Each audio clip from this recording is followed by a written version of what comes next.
Hi everyone and welcome back to my channel. So today I am going to the Sundarbans from Kolkata and let's see how it went.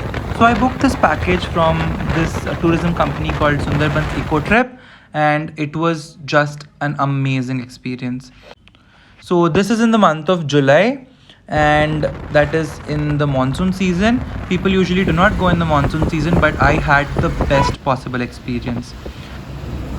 So they send a car to your place in the morning at around 4:30. So this was a Sundarban single day trip. So I am going in the morning and I'm going to come back in the evening. So the road from Kolkata to Sundarbans is just beautiful.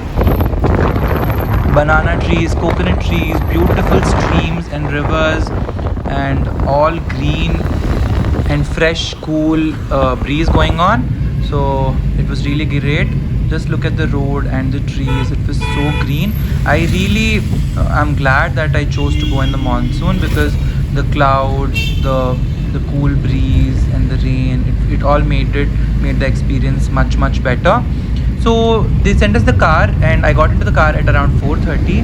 Now we are going to this place called God Khali, which is the first point where we start. From God Khali, once we reach God Khali, basically this is God Khali. There is a small road which takes you to a river. So from this is where the Sundarban Tiger Reserve tourism mainly starts. So we are going to this river. The river is called Vidyadhari. So after God Khali, vehicles are not allowed. There's no way the vehicles can go. So we have to take a boat to another place called Pakhirale. So that is another small village which is connected only via water. So we can go there only in a boat going on the Vidyadhari River. So it was so peaceful and it was amazing. So I got into the boat with the help of this boatman, and the people there were so helpful and so kind. If you don't know Bengali, they help you and they start talking in Hindi. So it was really cool. I got into the boat and just look at that, how beautiful it is looking. So serene. The water was looking so clean and the air was fresh and beautiful clouds. That is the best part. And the trees. So basically once we cross the river, right, that is where the Pakirale village is.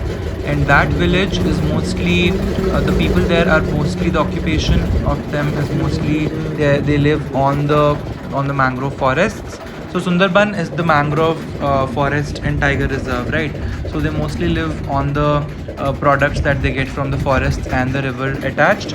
So they do fishing, they collect honey and a few other products from the forest. Apart from this, another small occupation that they have is rice or paddy, which is very less in the percentage, because it's all these rivers that are there right here. All of them are saltwater rivers. They're saline rivers that are starting or that originate in the Bay of Bengal. So that is why it is all about. It is difficult to get fresh water for them. The only freshwater reserve that they have is the rainwater. So if they have made, each house has a small pond where the rainwater falls and gets collected, and that is the water they use for drinking, cooking and farming purposes. So this is the Pakirale village we've reached, and we have a car coming, or a van. So in that van we are going to go to the actual place where the Sundarban safari or the boat ferry starts. So the roads look at the size of the road. Only one vehicle can go at a time. That also, it is half on the road and half a little outside the road.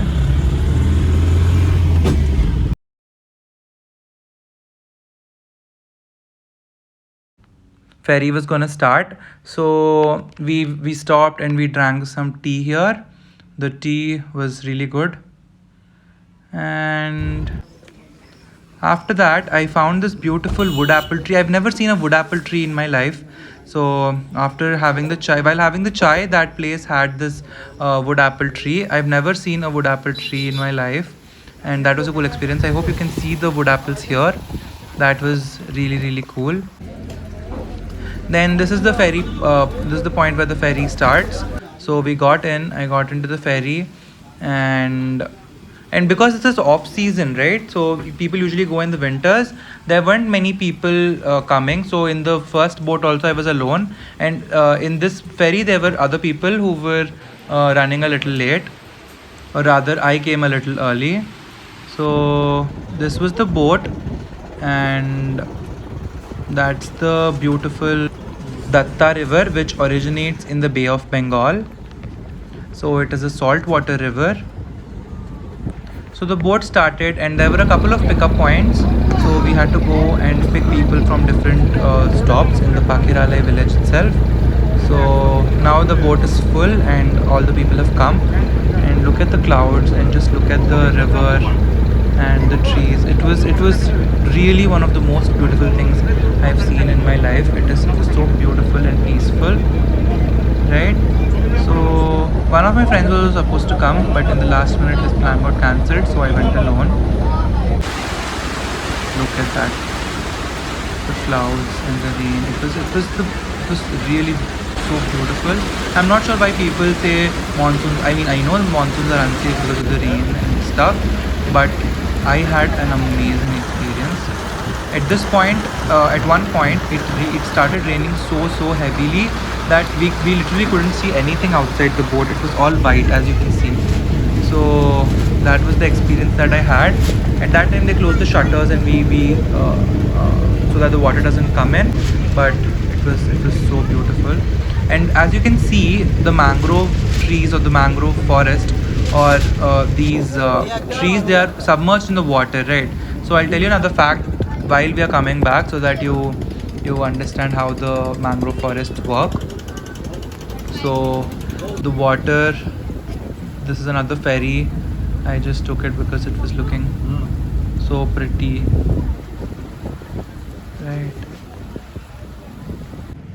So after 15-20 minutes, we've reached the first stop point, which is called Sajnikhali. So Sajnikhali is a wildlife sanctuary within the Sundarbans. So there are a few artificial and natural things that are there, that are made here to improve our wildlife experience. So all these are the mangrove trees that are there. So there are different types of mangrove trees, right? Or different types of trees that grow in this marshy or swampy environment or swampy soil. So the most important, or the primary tree that grows here, is called the Sundari tree, from which the Sundarbans got their name. So Sundar is beautiful, as we know in Hindi, and Ban, which is forest in Bengali. So Sundarban is basically beautiful forest, and also the tree is called Sundari tree because it is a beautiful tree, and that's how these names were formed. And so this is a lake or a small water body where turtles were breeded. So this is a very specific breed or a specific species that is there that grows in the Sundarbans. So we had this beautiful, nice, amazing guide who helped us understand the different things. So apparently they have 11 turtles, few male and few female.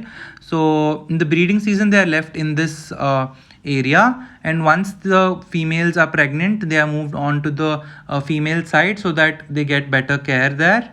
And once the babies are born and they are grown a little bit, they are released into the river outside in which we came. वहाँ पे सब divided कर रखा है, only female turtle. वहाँ पे सन fan सब कुछ है ना, तो एक फीमेल टर्टल कम से कम 20-25 एक साथ में दे सकते हैं। तो हर एक में बेबी नहीं होता है, ये डिपेंड कर रहा है पूरा टेम्परेचर के ऊपर है। Maximum 15-18 baby must be here. तो यही बेबी फॉरेस्ट डिपार्टमेंट और भी अलग फंड में रखा है ना। So he gave us a few more details like that before we went to the next place. Artificial fund भी है, वो तो So in चलने this के लिए place they सामने made कौन रहता है a तो tall पानी पीने के लिए tower नहीं where पड़ता we है can ना? climb to the top तो and we can see if there are any animals that are there or anything of that sort. So basically there are only three animals in the Sundarbans.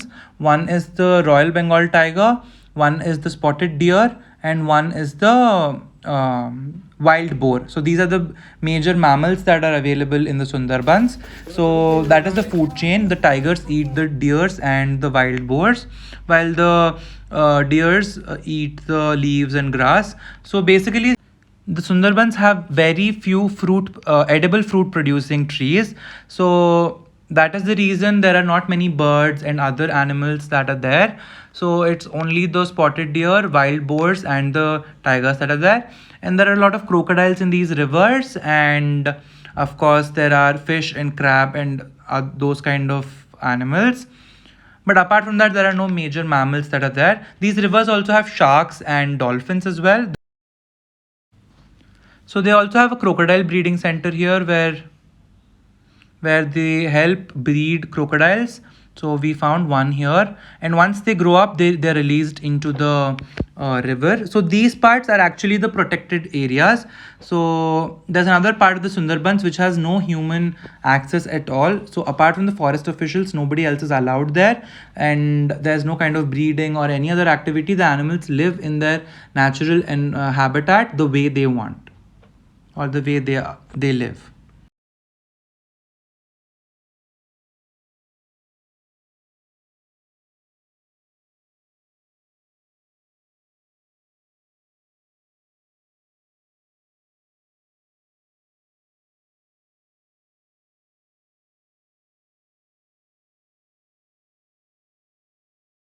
So these mangrove forests are basically having the trees which have roots that breathe, right? So these roots come out of the water to breathe. That is, they stay outside the water to breathe. And of course, when there's a high tide, they get submerged. Otherwise, they are outside the soil. Now we are going back into the boat, and we're going to go to the next place.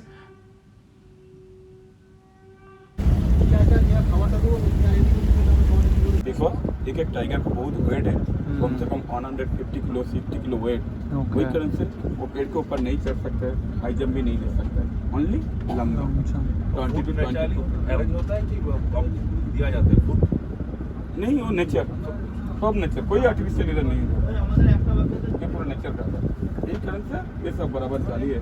Just हमारा 20 minute और 25 minutes we are now going there inside of jungle। छोटा छोटा fishing boat दिखता है ना, वो सब inside he जा रहा है। अच्छा, ओके। बहुत लाइव दिखता है। ये हाई टाइड में पानी रहता है, लो टाइड में कोई पानी भी नहीं रहता। आइलैंड बहुत कम है। So these Sundarban Royal Bengal tigers have a gestation period of about 3 months, and the main problem with the increase with not being able to increase the population is that the male tigers eat up their own cubs. So that is a huge problem, and the female tiger gives about 2 or 3 cubs in each pregnancy, and it becomes difficult for her to protect them. So, and because this is a natural habitat, there's no human intervention. So that is how it is happening. And these are the roots, as you can see, they're outside the soil. So basically what happens is this tide that is there, or these rivers that are there, they are formed by the sea, right? So when a high tide comes, the water level in the rivers rise and the roots or the plants get submerged. And when there's a low tide, the water goes back into the river and from the rivers into the sea. So when it goes back into the sea, then all the soil and the roots of these plants are exposed. So that is how it works. And apparently for every 6 hours this changes. So for 6 hours there is high tide, and for another 6 hours there is low tide. So that is how these mangrove swamplands or marshlands are formed, right? So for sometimes there's water, for sometimes there's no water. So the land is never really dry or solid. It is always wet and marshy, right? So that is how these Sundarbans, or the soil here or the forests here work. So these are the main mammals that are there in the Sundarbans. So the wild boar, the spotted deer, and the Royal Bengal tiger, as I said. Royal Bengal tigers are very long and very short in size. And they're very, very heavy. So they can never do a long jump. Sorry, they can never do a high jump. They only do long jumps. They don't climb trees to hunt. They don't do high jumps to hunt. They only jump long because they are so heavy. So as the guide also said before, I think, so that's how these tigers are. Basically these tigers are really, really good swimmers. So these rivers that are there, right, they cross the rivers very easily. And in this forest, one side of it is the forest, right, and the other side is that Pakiriali village that we saw. Pakirale village that we saw. So it sometimes is dangerous, and some tigers cross the river, swim to the other side. So and some places where, and so in some places where the forest or the where the village area like comes across the forest, that those areas are covered with fences so that the tigers do not cross. The tigers are basically afraid of fences. So according to the guide, what he said was tigers are afraid of fences, of fire, and of loud music or loud sounds. So that is why they are scared of, because they're scared of the fences. The fences are placed there wherever the village area is near the river. So this is, now we are in the second stopping point, which is called Sudhankhali, where basically we have this another viewing point where we may see tigers. We didn't get to see a tiger here, but we got to see a couple of spotted deers that they were crossing the marshland that is there here in between.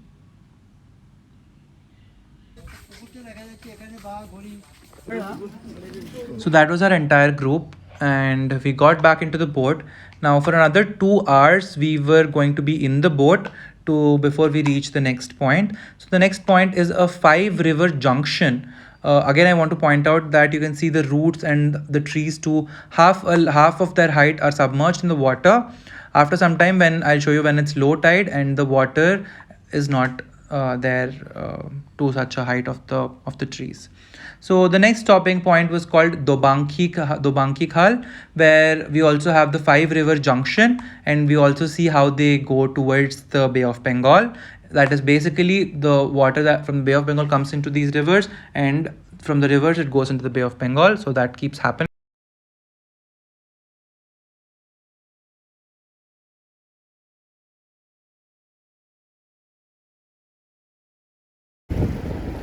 So we're going to see the 5-river junction, and there's also a huge canopy walk that they have made here. So that because we can't really walk in the forest, there's a canopy that is made here. We can walk in the canopy or the skywalk and see if we can find any animals. So as you can see, there's a spotted deer here. That's one thing that we saw. We didn't have the luck to see any tigers, but we could see deers, crocodiles, and all of these in their natural habitat. And also another important thing about the Royal Bengal tiger is that they are man-eating tigers. So that is one important factoid about these Royal Bengal tigers that are unique to the Sundarbans. And another thing is that we have about 1/3 or less than 1/3 of the Sundarbans in our country. The major part of Sundarbans is in Bangladesh. So they also have a huge area of the Sundarbans with them. And another thing is that they have a kind of better area because the Ganga, which is called the Padma River in Bangladesh, and the Brahmaputra River, they are two major rivers of Bangladesh. They form the delta in the Sundarbans of Bangladesh, and they are freshwater sources of fresh water. So there's a larger area and a bigger picture on that side. We have mostly these saltwater rivers that are sourced by the Bay of Bengal. And the point where these saltwater rivers meet the the saltwater rivers meet the freshwater rivers like the Ganga and the Brahmaputra, that is where the mangrove, this thing is at its peak. So because the Sundari trees, they grow best when the salt water and sea water is in a mixture. The salt water and the fresh water is in a mixture. So that is how it is. And now if you see, the low tide has started, and you can see that you are starting to see the soil. the water level is going down. The water is flowing from the forest into the rivers, back into the rivers. So that was a beautiful thing to observe.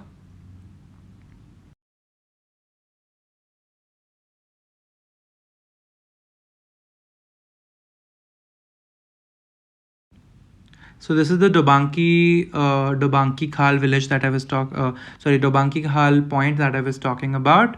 So here only there is the beautiful skywalk.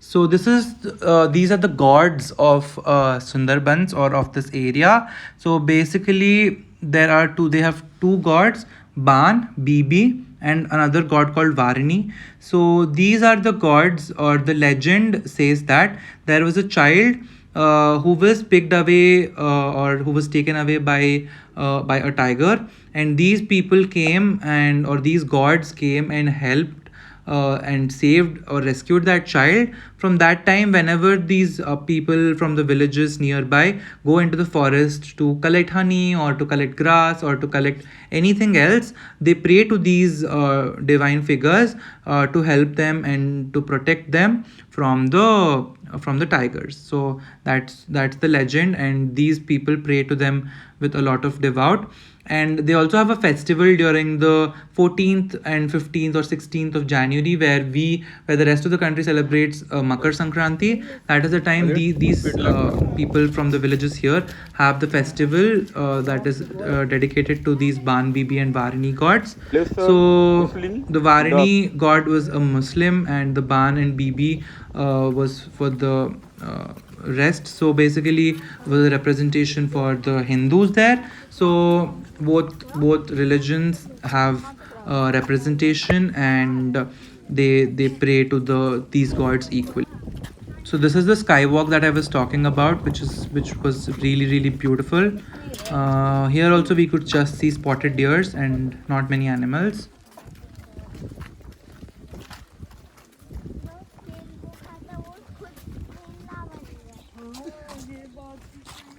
Tadpole. ये क्या छोटा सा दिख रहा है? और छोटा जी ना? वो tadpole है। तो जो मटकी पर। छोटा मछली होते हैं। दिखता हो ना? So these are we are going towards the sea. That is the place where these rivers are formed by the sea. So that is why you can see waves also here in the water, because we are near the sea, or we are going towards the sea. Now, as you can see, most of the roots are outside the water now, and also outside the soil. So now these roots can breathe, and also if you see, the water level has receded a lot. The water has gone back into the sea, or the river is flowing towards the sea now. So the water from the forests has receded into the river. We had a beautiful lunch, an authentic Bengali lunch. We had dal, we had some leafy vegetable curry and paneer curry. There are so many different dishes, and of course rasgullas. So that was really cool. We had a great lunch. We also had a great breakfast, which they gave us puri and aloo chana sabzi. So that was also very good. Now we are going again into the river just to see if we can find any more wildlife. And again, if you notice, the soil is outside and the water level has receded or reduced a lot. So that is something we have observed. In the morning there was a lot of water, and most of the trees were submerged, or at least to half their height. But now that has changed, and we can see the soil and the trees and their roots fully. So that was it, and we saw a few more huge this is the place where we saw a very big crocodile, and it just jumped into the water. So that was a cool experience, and that was all. So this was the last part. We came back. It was an amazing experience. I had a lot of fun. And this entire trip, or 1 day Sundarbans trip, costed me 6,500 rupees. So 4,000 is for the cab or the car, and the rest of the 2,500 is for the Sundarbans trip. So if you're able to find other means of transport like bus or any other means of transport instead of the cab, you can use that. But because I had to reach early, I used the cab that was given by them, and the cab driver will wait until the evening until we come back, and he'll drop us back at home. So that was the thing. And hope you enjoyed watching this video. I had the best time. I had so many more experiences that happened, but of course I couldn't share everything. It was one of the best experiences of my life, and I would definitely suggest all of you to go and visit the Sundarbans at least once in your lifetime. So that's all. Thank you guys for watching, and I hope this was informative and fun. So do like, share and subscribe. Thanks.